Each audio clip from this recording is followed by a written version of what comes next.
On some days, the memories come flooding back. Memories of the era known as the Troubles in Belfast. Alfie McCrory experienced terror in Northern Ireland firsthand. He was there when a bomb exploded on the Schenkel Road, his neighbourhood and a Protestant area. 9 people died.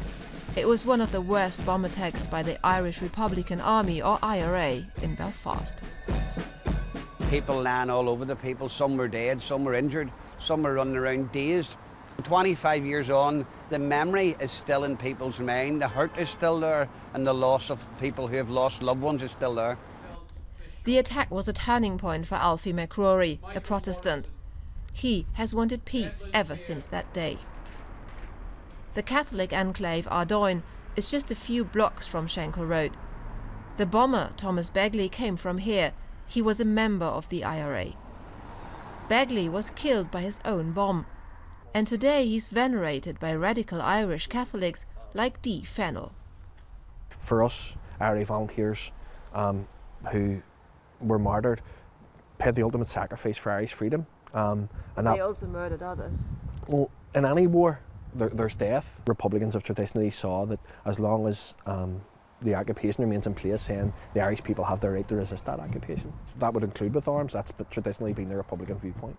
Brexit seems to be bringing back the identity politics of Northern Ireland's past, and as such, it's a huge test for the peace process.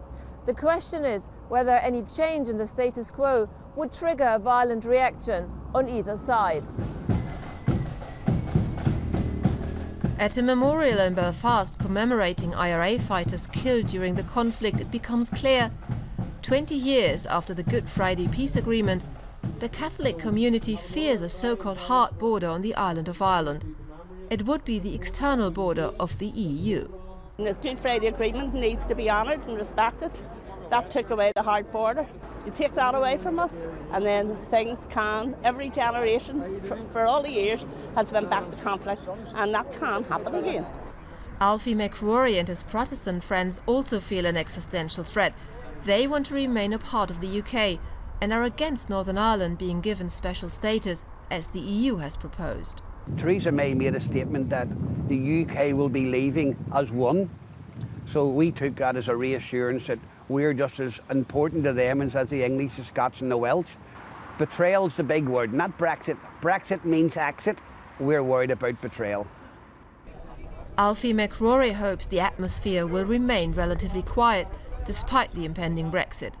But for the first time in 2 decades, there is a sense that peace in Northern Ireland is decidedly fragile.